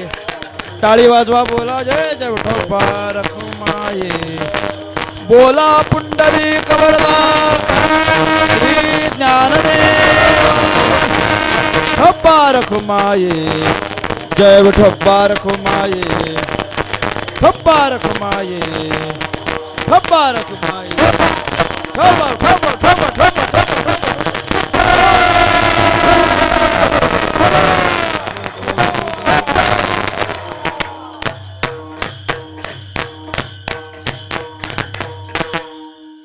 माझ्या बापे मज दिधले भातुके म्हणून कौतुके क्रीडा करी केली आळी पुढे बोलिलो वचन उत्तम हे गुण आले त्याचे. जगद्गुरु संत श्रेष्ठ तुकाराम महाराजांच्या धरणेकऱ्याला उपदेश करणाऱ्या या अभंगाचं आपण चिंतन करत आहोत. इथं धरणेकऱ्याला उपदेश केला आहे म्हणजे हा उपदेश फक्त धरणेकऱ्याला आहे असं समजायचं नाही बरं का. धरणेकऱ्याला उपदेश आहे म्हणजे हा आपल्या सगळ्यांना केलेलाच उपदेश आहे. जसं श्रीमद भगवद्गीता आपण पाहिले की गीतेमध्ये सगळा उपदेश केला आहे तो भगवंतानं कुणाला केला आहे? अर्जुनाला केला आहे. पण अर्जुनाला एकट्याला केला आहे का? नाही. भगवंताच्या समोर असलेला अर्जुन म्हणजे कोण? आपण सगळेच अर्जुन आहोत. आपण सगळेच अर्जुन आहोत आणि म्हणून आपल्याला सगळ्यांना भगवंताच्या मुखातलं गीतारूपी तत्त्वज्ञान ऐकायचं आहे. त्या अर्थी इथं धरणेकऱ्याला उपदेश म्हणजे तुकाराम महाराजांच्या पुढ्यातला धरणेकरी कोण? आपण सगळेच धरणेकरी आहोत. म्हणजे तुकाराम महाराजांनी आपल्याला सगळ्यांनाच उपदेश केलेला आहे. आणि काय उपदेश केलेला आहे की अभ्यास न करता जर ज्ञानी व्हायचं असेल तर तुकाराम महाराजांनी काही अभंग रचना त्याच्याकरता सांगितली. एवढं कर म्हणजे काय कर? थोडक्यात त्या सगळ्याचा सारांश सांगायचा झाला तर तुला ज्ञान मिळवण्याकरता तू काय कर? भगवंताचं भजन कर. भजन करण्यानं तू ज्ञानी होशील असा उपाय त्याला सांगितला. काही तत्त्वज्ञानाच्या गोष्टी त्याला सांगितल्या आणि हे सगळं ज्ञान आम्हाला मिळालं. ते कुठून मिळालं? माझ्या बापे मज, बापाकडून म्हणजे ज्ञानोबारायांकडून मिळालं असं तुकाराम महाराजांनी त्याला सांगितलं. म्हणून कौतुके क्रीडा करी आणि म्हणून आम्हाला काहीतरी क्रीडा करता आली. म्हणून आम्हाला काहीतरी हा ज्ञानव्यवहार तुमच्या पुढ्यात करता आला. ज्ञान, ज्ञानेश्वर महाराज म्हटलं की काय? ज्ञान. ज्ञानेश्वर महाराज म्हटलं की सगळ्यात महत्त्वाचा आणि प्रभावी एक गुण ज्ञानेश्वर महाराजांचा म्हणजे काय आहे? ज्ञान आहे. आणि तेवढं ज्ञान, त्या ज्ञानाची अपेक्षा आम्ही ज्ञानेश्वर महाराजांकडून केलेली आहे आणि म्हणून ते आम्हाला प्राप्त झालं. म्हणून नाहीतर आम्हाला सुद्धा ज्ञान मिळण्याची काही शक्यता नव्हती. बरं, माझ्या बापानं मला दिलं ते पण काही उगाच दिलं असं नाही. तेही काही आम्हाला उगाच दिलं आहे असं नाही. आमच्या बापानं म्हणजेच ज्ञानोबारायांनी जर आम्हाला ज्ञान दिलं असेल तर ते फुकट ज्ञान दिलं असं नाही. फुकट दिलं म्हणजे काही मोल घेतलं आहे का? नाही, तसं नाही. मग आम्ही काय केलं? आम्हाला ज्ञानेश्वर महाराजांच्या पुढ्यात जाऊन बसावं लागलं. त्यांच्या पुढ्यात आम्हाला हट्ट करावा लागला. आम्हाला काहीतरी ज्ञान पाहिजे अशी अपेक्षा करावी लागली. ज्ञानाच्या काही गोष्टी त्यांच्या पुढ्यात बोलाव्या लागल्या आणि मग त्यांनी आम्हाला हे ज्ञान दिलं. म्हणजे आम्ही त्यांच्या पुढ्यात ज्ञानाचा हट्ट केला आणि म्हणून ज्ञानरूपी गुण आम्हाला प्राप्त झाला असं तुकोबाराय म्हटले अभंगाचं दुसरं चरण.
केली आळी पुढे बोलिलो वचन, उत्तम हे गुण आले त्याचे. केली आळी पुढे, आळी म्हणजे हट्ट, केळी आळी पुढे हट्ट केला आणि काय बोलिलो वचन, काहीतरी बोललो त्यांच्या पुढ्यात. त्यांच्या पुढ्यात गेल्यानंतर बोलावं लागतं. संतांच्या पुढ्यात बोलायचं असतं, लोकांच्या पुढ्यात बोलायचं नसतं. बस इतकंच. याच्यावर विस्तार करण्यासारखं काय करत नाही. संत जर समोर आले तर त्यांच्या पुढ्यात बोलायचं असतं आणि चार चौघात गप्पा गोष्टी सुरू झाल्या की तिथं बोलायचं नसतं, अजिबात बोलायचं नसतं. वाचायचं असेल तर लोकांमध्ये बोलायचं नसतं. तुम्ही ध्यानात घ्या, हे मोठं सूत्र आहे. चार चौघात बोलायचं नाही अजिबात. फक्त काय करायचं, ऐकायचं. फार फार तर तिथं बसावं लागलं ना नाईलाजानं, तसं तर बसू पण नाही आहे. कोणी जर कोणाच्या काही चौकशा करायला सुरुवात केली ना, काय नाही तिथं तर बसूच नाही, उठून गेलं पाहिजे. पण नाही, आपल्याला नाईलाजानं बसावंच लागत नसेल तर फक्त काय करायचं, ऐकायचं. आपलं तोंड उघडायचं नाही तर वाचण्याची शक्यता आहे. आणि संतांच्या पुढ्यात गेल्यानंतर मग मात्र गप्प बसायचं नाही, तिथं मात्र तोंड उघडायचं आहे. आणि तिथं तोंड उघडलं तर वाचण्याची शक्यता आहे. जमलं तर बघा, संतांच्या पुढ्यात तोंड उघडलं तर वाचाल आणि लोकांच्या पुढ्यात तोंड न उघडलं तर वाचाल. कुठलं तोंड उघडायचं आता तुमचं तुम्ही ठरवा. संतांच्या पुढ्यात बोलायचं आहे, कारण बोलल्याशिवाय ती मंडळी सांगत नाहीत. मग अपेक्षित जे आपुले तेही सांगतील पुसिले, जेणे अंतःकरण बोधले संकल्पा नये. ज्ञानेश्वर महाराज म्हणतात त्यांना आपल्याला काहीतरी विचारावं लागतं, मग ती मंडळी सांगत असतात. आम्ही त्यांना विचारलं, आम्ही त्यांच्या पुढ्यात हट्ट केला आणि हट्ट केल्यामुळे आम्हाला त्यांचा उत्तम गुण मिळालं. ज्ञानेश्वर महाराजांकडे फार गुण आहेत, पण त्यांचं उत्तम गुण आम्हाला मिळालं. म्हणजेच काय मिळालं तर ज्ञान मिळालं. ज्ञानेश्वर महाराजांकडे प्रेम आहे, ज्ञानोबायांकडे भक्ती आहे, ज्ञानोबायांकडे वैराग्य आहे, इतर सगळ्या गुणांची खाण ज्ञानेश्वर महाराजांकडे आहे. पण त्यातल्या त्यात उत्तम गुण कुठला आहे, उत्तम गुण म्हणजे त्यांचं ज्ञान आहे. तर आम्हाला ते ज्ञान मिळालं. आम्हाला त्यांचं उत्तम हे गुण आले त्याचे, हे ज्ञान आम्हाला प्राप्त झालं. कारण ज्ञानाच्या बाबतीत ते उत्तम आहेत. ज्ञानियांचा राजा गुरु महाराज म्हणते ज्ञानदेव तुम्हाशे. हा अभंग पण याच प्रकरणातला आहे, याच प्रकरणातला हा अभंग आहे. ज्ञानी यांचा राजा म्हणजे ज्ञानेश्वर महाराजांचं काय महिमान आहे, ज्ञानोबाराय म्हणजे कोण आहेत, हे त्या धरणेकऱ्याला तुकाराम महाराजांना पटवून द्यायचं होतं. आणि म्हणून हा अभंग त्यांनी रचला आहे तुकाराम महाराजांनी त्या धरणेकऱ्याला. अरे ज्यांनी तुला माझ्याकडे पाठवलंय ते काही कोणी साधे नाही आहे, ज्ञानियांचा राजा गुरु महाराज असे ज्ञानियांचे ते राजे आहेत. म्हणून त्याला सांग. बरं इतकंच नाही, फक्त ज्ञानियांचे राजे आहेत असं नाही. जयाची द्वारी सोन्याचा पिंपळ अंगी ऐसे बळ रेडा बोले, हा पण याच प्रकरणातला अभंग आहे. त्याला सांगितलंय जयाची द्वारी. तुकाराम महाराजांनी पण इतके दोन अभंग एकदम क्लिअर सांगितलेले आहेत. कारण त्याला काय काय व्हायचं होतं, एक तर ज्ञानी आणि दुसरं श्रीमंत, बरोबर की नाही. मग तुकाराम महाराजांनी पण परफेक्ट दोन अभंग सांगितलेत. तुला ज्ञानी व्हायचं होतं, अरे ते तुला ज्ञानी करू शकत होते, कारण ज्ञानियांचा राजा. आणि तुला श्रीमंत व्हायचं आहे, ते तुला श्रीमंत पण करू शकत होते. जयाची द्वारी सोन्याचं पिंपळ हे ते करू शकत होते, पण त्यांनी तसं न करता तुला माझ्याकडे पाठवलंय, हा त्यांचा मोठेपणा आहे. हे तुकाराम महाराजांना त्याला सांगायचं आहे. नाहीतर त्यांच्याकडे काय कमी आहे, जयाची द्वारी सोन्याचा पिंपळ. फक्त दारातच सोन्याचा पिंपळ आहे नाही, कळस पण सोन्याचा आहे. नाही कळलं, जाऊ द्या. आता कळस पण सोन्याचा आहे की नाही. अहो सोनं म्हणजे काय त्यांच्याकरिता मोठी गोष्ट आहे. जयाची द्वारी दारात, लंका ऐकली आम्ही सोन्याची आहे म्हणून, पण लंकेत फक्त घरच सोन्याची होती. इथं ज्ञानोबारायांच्या दारातलं झाड पण सोन्याचं म्हटले. इतकी ज्ञानोबारायांकडे श्रीमंती. असं ज्ञानेश्वर महाराजांचं महिमान सांगितलंय. पण विशेष गुण काय असेल तर तो त्यांचा ज्ञान आहे. ज्ञानाचा सागर सखा माझा ज्ञानेश्वर, किंवा ज्ञानियांचा शिरोमणी वंद्य जो का पूज्यस्थानी, चिंतकांचा चिंतामणी ज्ञानोबा माझा. नाथ महाराज म्हणतात या सगळ्या वचनांनी ज्ञानेश्वर महाराजांकडे ज्ञान आहे. ते ज्ञान त्यांनी आम्हाला दिलं, म्हणून आम्हाला तुला काहीतरी ज्ञान देता आलं. आता तू काय कर, मी तुला हे जे ज्ञान दिलंय ते ज्ञान घे आणि जा. घेऊनी विभाग जावे लवला ह्या, आले तित्या ठाया आपुलिया. हे तुला जे ज्ञान दिलंय ते ज्ञान घे आणि जिथून आला होतास तिथं जा. आता जिथून आला होतास म्हणजे कुठून आला होता, कुठून आला होता, आळंदीतून. ज्ञानोबारांकडून आला होता म्हणजे कुठून आला होता, आळंदीतून. मग काय कर, हे जे तुला ज्ञान दिलंय ते ज्ञान घे आणि परत तू कुठं जा, आळंदीला जा. आणि आळंदीला जाऊन ज्ञानोबारांना हा निरोप दे की तुम्ही मला तुकोबांकडे पाठवलं आणि तुकोबांनी मला हे ज्ञान दिलं आणि मी ज्ञानी झालो. बरोबर, मी हे हे जाऊन तू सांग. पण नंतर परत तुकाराम महाराजांना एक शंका आली. काय शंका आली? मी आता ह्याला काय दिलेत? हे 11 अभंग दिलेत. 11 अभंगातून हा काय होणार आहे? ज्ञानी होणार आहे. आणि ज्ञानी झाल्यानंतर मी याला कुठं जायला सांगितलंय? आळंदीला. तुकाराम महाराजांना याची चिंता आली. तुकाराम महाराज म्हणतात की आता ह्याला 11 अभंग दिलेत आणि हा यातून ज्ञानी होणार आहे, पण ज्ञानी झाल्यानंतर आळंदीला गेला तर बरा. तुम्ही ऐका, ज्ञानी झाल्यानंतर परत कशाला जाणार? ज्ञान मिळालं ना, ज्ञान मिळालं, ज्ञानी झालो, मिळालं, जे पाहिजे ते मिळालं की नंतर कोण चिंता करताय? पाहिजे ते मिळाल्यानंतर नंतर कोणी विचारत नाही. पाहिजे ते मिळाल्यानंतर कोणी विचारत नाही. कीर्तन झाल्यानंतर कोणी विचारत नाही तुम्ही घरी पोचा अथवा नका पोचू. मग कोणी आधी मात्र कुठपर्यंत आलात, पोचलात की नाही? हे इथलंच नाही, काम झाल्यानंतर तृप्ती झाली या जैसी साधने सरती अपैसी, ज्ञानोबराय म्हटले. आपल्याला जे पाहिजे होतं ते मिळालं की त्याच्यानंतर कोणी विचारत नाही. हा जर ज्ञानी झाला तर ज्ञानी झाल्यानंतर परत हा आळंदीला जाईलच कशावरून? कारण काय आहे? कारण ज्ञान हे एकटं येत नाही. ज्ञान एकटं येत नाही, त्या ज्ञानाच्या पाठी लागूनच काय येत असतं? अहंकार येत असतो, अहंकार. आणि ह्याला जर ज्ञानाचा अहंकार झाला आणि ज्ञानाच्या अहंकारानं हा जर ज्ञानोबारांच्या पुढ्यात गेलाच नाही तर काय करायचं? म्हणून तुकाराम महाराज शेवटी त्याला म्हणतात की तुका म्हणे ज्ञानदेवी समुदाय करावा मी पाय येईन वंदू. तो समुदायाचा करावा शब्द अलीकडे घ्यायचा. तुका म्हणे ज्ञानदेवी समुदाय करावा मी पाय येईन वंदू. म्हणजे तू काय कर की हे जे ज्ञान आहे ते ज्ञान आणि ज्ञानाच्या सोबत आलेले तुझ्या अंतःकरणातले जे काही विकार असतील ते सगळे काय कर, ज्ञानदेवांच्या चरणी तू समर्पित कर. आणि असं जर केलंस तर मी पाय येईन वंदू, म्हणजे मी पण तुझ्यासोबत येईन, इतकी खात्री तुकाराम महाराजांनी त्याला दिली. इतकी खात्री दिली आणि त्याला ज्ञान होण्याकरिता 11 अभंग त्याच्या हातात दिले. झालं, प्रकरण संपलं. आता थोडंसं प्रकरण राहिलेलं सांगतो आणि मी सांगतो. काय झालं? ते 11 अभंग त्याच्या हातात दिले ज्ञान होण्याकरता. आणि तो तुकोबांना म्हटला की ठीक आहे, हे जे काही तुम्ही दिलंय मला 11 अभंग ज्ञान होण्याकरता, पण याच्यानं माझी फक्त एकच इच्छा पूर्ण झाली. दुसरी अजून बाकी आहे ना. दुसरी इच्छा अजून बाकी आहे. दुसरी इच्छा काय आहे? कष्ट न करता श्रीमंत. हे तर अजून बाकीच आहे म्हटले. म्हणजे 11 वाजून गेले तरी तुम्ही एकच इच्छा पूर्ण केली म्हटले, अजून दुसरी इच्छा कधी पूर्ण करणार? तुकाराम महाराज म्हटले चिंता करू नको, दुसऱ्या इच्छेला काही लागत नाही म्हटले. दुसरी इच्छा पूर्ण करण्याकरता काही इतके कष्ट घ्यायची गरज नाही. तुला कष्ट न करता श्रीमंतच व्हायचं आहे ना, श्रीमंतच व्हायचं आहे ना, फार सोपं आहे. तुकाराम महाराजांनी त्यांच्या बाजूला पडलेलं एक श्रीफळ घेतलं, ते श्रीफळ त्याच्या हातात दिलं, हे घे तू श्रीमंत होशील. तो विचार करायला लागला, काय म्हणजे ज्ञानेश्वर महाराजांनी पाठवलं खरं, पण ह्यांनी काय दिलंय मला? ज्ञानी होण्याकरता काय दिलंय? फक्त 11 अभंग. आणि श्रीमंत होण्याकरता काय दिलंय? फक्त श्रीफळ, फक्त श्रीफळ. आता श्रीफळानं काही श्रीमंत होता येतं का? आता त्याला कुठं माहिती होतं की श्रीफळानं श्रीमंत होता येतं? भविष्य त्याला माहिती नव्हतं. म्हटलं त्याला ते काही श्रीफळानं काही श्रीमंत होता येणार आहे का? ज्ञानी होण्याकरता फक्त 11 अभंग आणि श्रीमंत होण्याकरता फक्त श्रीफळ. त्याचा काही एवढा विश्वास त्याच्यावर बसला नाही. म्हटलं हे उगाच काहीतरी सांगितलंय आपल्याला, आपला काही फार विश्वास नाही. पण पाठवलंय कोणी?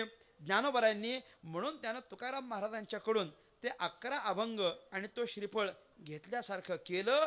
आणि तो तिथून तुकाराम महाराजांना नमस्कार केला आणि बाहेर पडत असताना ते श्रीफळ आणि ते 11 अभंग त्यानं तिथेच टाकून दिले आणि तो निघून गेला. ते ठेवलं तिथंच, त्यानं काही घेऊन गेला नाही. त्याचा काही फार विश्वास नव्हता. तो तिथंच टाकून निघून गेला. आणि तुकाराम महाराजांनी हा पण प्रकार ज्ञानेश्वर महाराजांना कळवला. तुकोबारा म्हणतात काय झालं? तुम्ही धरणेकरी माझ्याकडे पाठवला, पण देवाचे उचित एकादश अभंग महाफळ त्याग करोनी गेला. त्यानं काय केलं?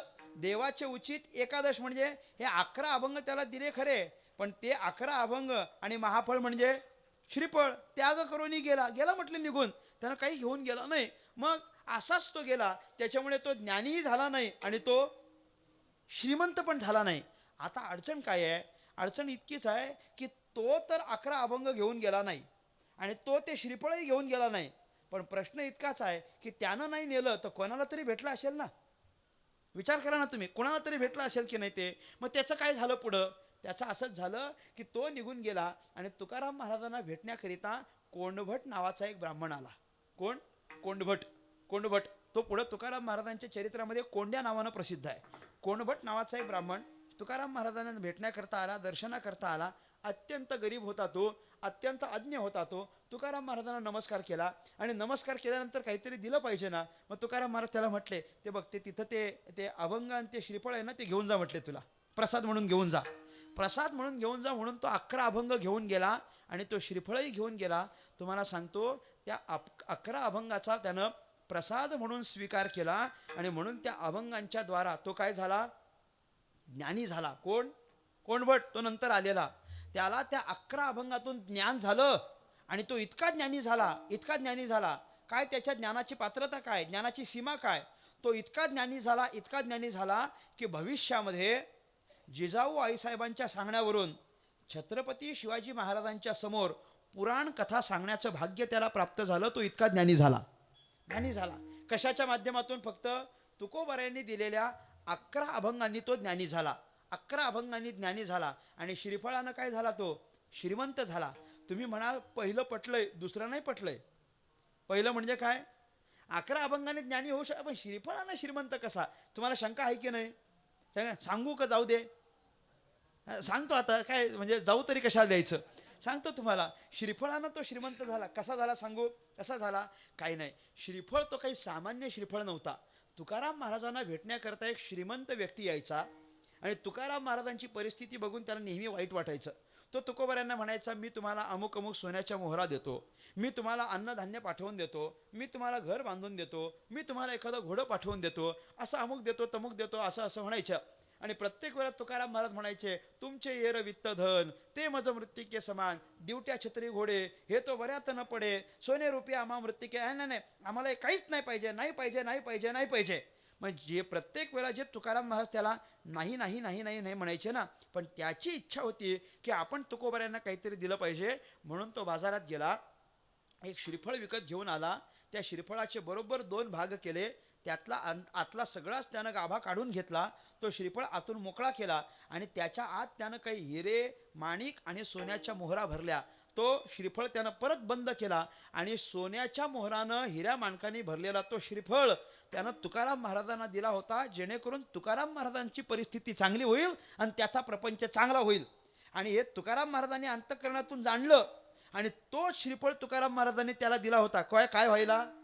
श्रीमंत व्हायला. पण तो तर टाकून गेला आणि कोणभटानं मात्र तो स्वीकारला. तर कोणभट काय झाला? श्रीमंत झाला. तुम्हाला खरं सांगतो, हा सगळा प्रकरण अभ्यासल्यापासून, हे सगळं प्रकरण अभ्यासल्यापासून कीर्तनाला गेलो की मी बाकी सगळं सोडतो, श्रीफळ मात्र सोडत नाही. श्रीफळ 100% घेऊन येतो. नाही दिला तर मी विचारतो, श्रीफळ द्या, श्रीफळ द्या बाबा. कुणाला ठाऊक, भाग्यवंत एखाद्या दिवशी धनवंत झाला तर तुम्ही पण मला चांगला श्रीफळ द्या. ध्यानात घ्या, श्रीफळानं तो श्रीमंत झाला आणि अभंगाने तो ज्ञानी झाला. तुम्हाला सांगू काय, तुकाराम महाराजांच्या अभंगांना आपण आत्मसात केलं पाहिजे. आपल्याला फार काही ज्ञान जरी नसलं, फार काही नाही करता आलं, तरी रोज तुकाराम महाराजांच्या अभंगांची गाथा उघडायची आणि रोज त्याच्यातला एखादा दुसरा तरी अभंग आपण वाचला पाहिजे. हे ध्यानात घ्या. तुम्हाला ज्ञानी व्हायचं आहे आणि तुम्हाला श्रीमंत व्हायचं आहे. चला, ज्ञानी होण्याकरता तुकाराम महाराजांचे अभंग आहेत, पण श्रीमंत होण्याकरता श्रीफळ आहे का तुमच्याकडे? आता तुकोबारायांनी दिलेला अभंग तर आहेत, श्रीफळ तो नाही आहे. पण तुकाराम महाराजांच्या अभंग जर तुमच्याकडे असतील ना, तर मी तुम्हाला खात्रीनं सांगतो, आत्ता तुकाराम महाराजांचे अभंग तुम्हाला, ते तुकाराम महाराजांचे जे 11 अभंग आहेत ना, ते 11 अभंग तुम्हाला ज्ञानी पण बनवतील आणि 11 अभंग तुम्हाला श्रीमंत पण बनवतील. आणि श्रीमंत बनवण्याकरता 11 कशाला पाहिजेत? 2-3च अभंग चालतात. लोक 2-3 अभंगानं श्रीमंत झालेत. असं करता काय? मागची 10 वर्ष झाली 2-3च अभंग तरी श्रीमंत आहेत. तुकाराम महाराजांनी त्यांना श्रीमंत केलंय. याचा अर्थ काय आहे? अभंगांवर आपण निष्ठा ठेवावी. तुकाराम महाराजांच्या अभंग गाथेवर आपण विश्वास ठेवा. श्रद्धापूर्वक अंतःकरणानं त्या अभंगांना जर आत्मसात केलं तर तुकाराम महाराज आपल्याला ज्ञानी करतील. आणि म्हणून हे ज्ञान आम्हाला कुठून मिळालं? ज्ञानदेवांकडून मिळालेलं ज्ञान आहे. अत्यंत अगाध आणि फलश्रुती असणारं हे ज्ञान आहे. त्या ज्ञानाचा आपण सगळ्यांनी स्वीकार करावा. आणि काय करायचं? अंतःकरणातले सगळे विकार आपण ज्ञानदेवांच्या चरणी समर्पित करायचे आणि त्यांच्या चरणाला वंदन करायचं. अभंगाचं शेवटचं चरण. तुका म्हणे ज्ञानदेवी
उत्तम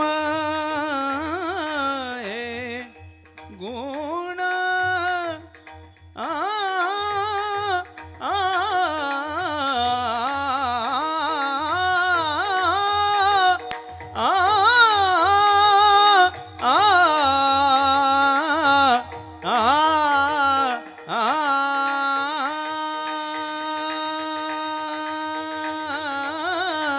उत्तम आहे उत्तम आहे गुण आले त्यांचे उत्तम आहे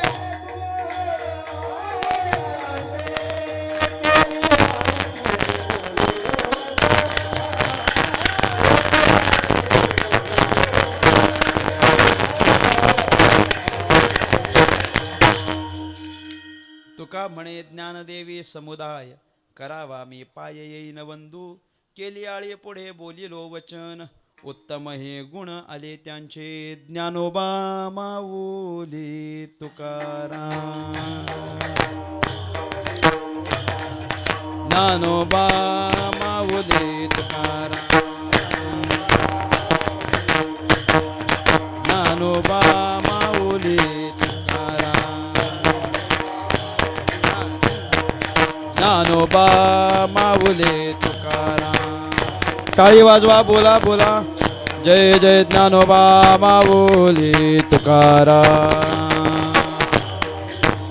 जय जय ज्ञानोबा माऊली तुकाराम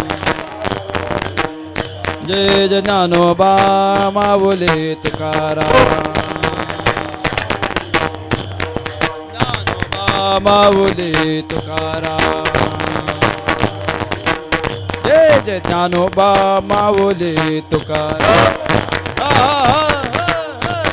ज्ञानोबा माऊली जय जय ज्ञानोबा माऊली तुकाराम जय जय ज्ञानोबा माऊली तुकाराम जय जय ज्ञानोबा माऊली तुकाराम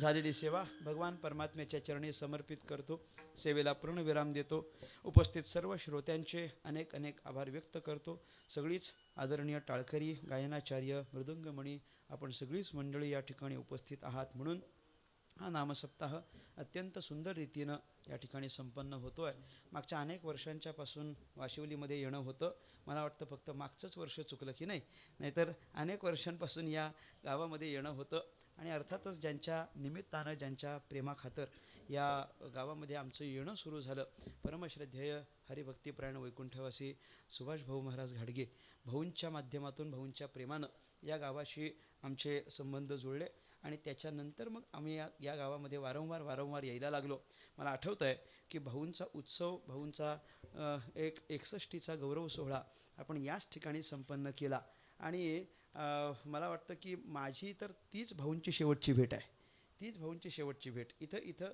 जो काही सोहळा आपल्या माध्यमातून झाला एक अत्यंत आनंददायी सोहळा आणि इतकं प्रेम की मी येईपर्यंत भाऊंनी तो उत्सव सुरू नव्हता केला म्हटलं तुम्ही आल्यानंतरच आपण सुरू करू आणि त्याच्यानंतर ही सगळी प्रेमाची मंडळी आहेत आपलीच मंडळी आहेत आणि वारंवार इथं आलो की भाऊंची भेट व्हायची माझ्या अंतःकरणामध्ये त्यांच्या संबंधानं नितांत असा श्रद्धाभाव आहे अगदी माझ्या बापे मजा असं म्हटलं तरी हरकत नाही बरं का आमच्या पित्यासारखं प्रेम भाऊंचं आमच्यावर होतं आणि म्हणून त्या प्रेमाखातर अनेक ठिकाणी अनेक व्यक्तींशी त्यांनी आम्हाला जोडून दिलं त्यापैकी असलेलं वाशिवली हे गाव आहे त्यांच्या प्रेमानं जोडलेलं हे गाव आहे आणि त्यांच्याच माध्यमातून इथपर्यंत आलो तर नंतर ही सगळी ग्रामस्थ मंडळी संयोजन मंडळी नित्य संपर्कात राहिली आणि वारंवार मग कीर्तनाकरिता या गावामध्ये येणं झालं आपल्या सगळ्या ग्रामस्थांच्या अत्यंत सुंदर नियोजनाद्वारे आणि आपल्या सगळ्यांच्या नितांत निष्ठेनं आणि श्रद्धानं हा उत्सव या ठिकाणी संपन्न होतो आहे नाहीतर एखाद्या अशा उत्सवामध्ये एकाच कीर्तनाला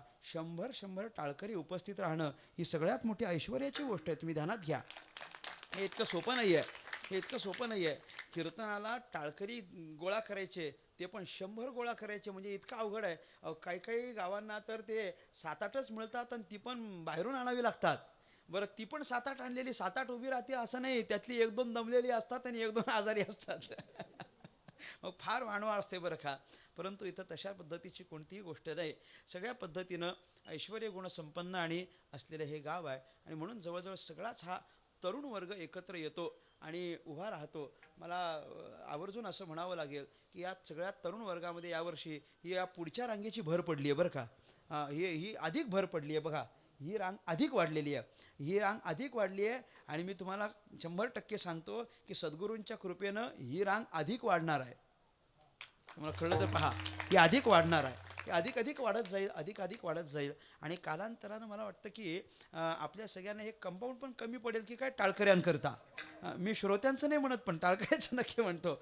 आपल्या सगळ्या टाळकऱ्यांचं, कारण कीर्तनाचा सगळा रंगच टाळांवर आहे. मी त्या दिवशीवर म्हटलो की नाही, कीर्तनाचा जो रंग आहे तो फक्त टाळ वाजण्यावर आहे. ते टाळ जर घुळघुळा वाजले तर मग कीर्तनामध्ये रंगदेवता येण्याला काही लागत नाही. आपण सगळ्यांनी अत्यंत श्रद्धापूर्वक अंतःकरणानं हा उत्सव संपन्न केलेला आहे, सुरू ठेवलेला आहे. म्हणून तुम्हा सगळ्यांच्या प्रति अंतःकरणामध्ये सद्भाव व्यक्त करतो. हरिभक्तीपरायण आदरणीय सदानंद बापू गायकवाड या ठिकाणी उपस्थित आहेत. हरिभक्तीपरायण आदरणीय नाथ महाराज या ठिकाणी उपस्थित आहेत. आणि तुम्हा दोघांची दरवर्षीची एकत्रित उपस्थिती आम्हाला इथं अपेक्षितच असते आणि म्हणून तुम्ही एक नाथ एकटे पडू नये म्हणून बापूंना घेऊनच आलोय म्हटलं. आज एकटं नको म्हटलं दिसायला की नाही. म्हणून आपण दोन्ही मंडळी दरवर्षी इथं उपस्थित असता आणि तुमच्या उपस्थितीनं या कीर्तनामध्ये एक स्वतंत्र प्रसन्नता येते. तुमच्याही चरणी अत्यंत विनम्रतेनं नतमस्तक होतो. हरिभक्तीपरायण ज्ञानेश्वर माऊली माधाने या ठिकाणी उपस्थित आहेत. मी त्यांची आभार व्यक्त करीन. दोनही उत्तम असे मृदंग मदक या ठिकाणी उपस्थित आहेत. आपला काय परिचय? हरिभक्तीपरायण समीर ढवळे या ठिकाणी उपस्थित आहेत आणि हरिभक्तीपरायण सोमनाथ महाराज या ठिकाणी उपस्थित आहेत. मी त्या दोघांची अनेक अनेक आभार व्यक्त करतो. तसे आपल्या सगळ्यांच्याबद्दल अंतःकरणामध्ये, आपल्या अंतःकरणामध्ये ज्यांच्याबद्दल श्रद्धाभाव आहे, हरिभक्तीपरायण जाधव सरही उपस्थित आहेत. बघू नका, दिसणार नाहीत, पण ते उपस्थित आहेत इतकं मात्र नक्की आहे. तुम्ही चिंता करू नका, उद्याला ते नक्की दिसतील आपल्याला. जाधव सरही आमच्यासोबत आलेले आहेत, परंतु प्रकृतीच्या अनुसार थोडेसे थांबले असतील. मी त्यांची अनेक अनेक आभार व्यक्त करीन, कारण त्यांचाही माझा परिचय हा वाशिवलीपासूनच सुरू झाला आहे. मी आवर्जून सांगत असतो अनेक ठिकाणी.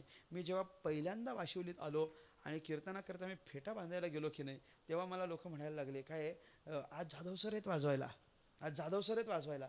बरं, त्यांच्या चेहऱ्यावरची ती प्रसन्नता होती ना, जाधव सर वाजवायला आहेत, जाधव सर वाजवायला आहेत. आणि ते सांगणं होतं ना, मला इतकं आश्चर्य झालं. मला बघायचंच होतं नेमकं कोण आहेत. माझा कधी परिचयच नव्हता ना. मी म्हटलं कोण नेमका व्यक्तिमत्व. कारण बरं असं नाही ना की एखादा कोणीतरी व्यक्ती सांगेल. जवळजवळ आपण सगळीच मंडळी त्यांच्याशी अत्यंत जवळची निकटची मंडळी आहोत. त्यामुळे मला फार कुतूहल वाटलं होतं त्यांच्याबद्दल.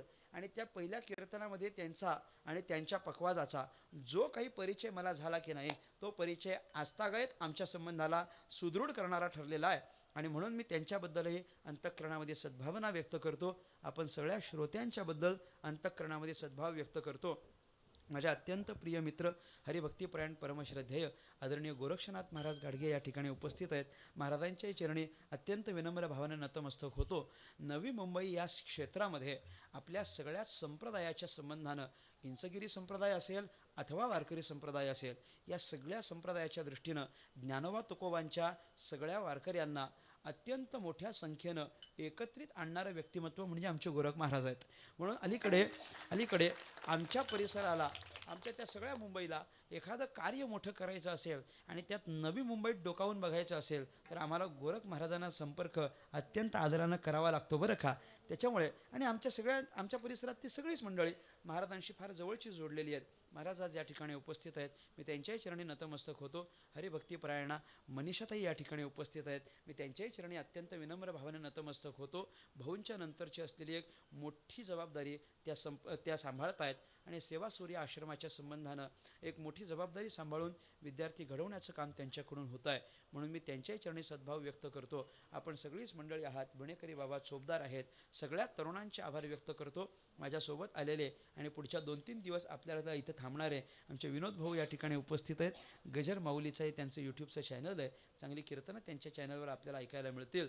म्हणून मी त्यांची आभार व्यक्त करतो. झालेली सेवा सद्गुरुनाथांच्या चरणी समर्पित करतो आणि माझ्या वाणीला या ठिकाणी पूर्णविराम. विठ्ठल जय जय विठ्ठल, जय विठ्ठल जय जय विठ्ठल. बोले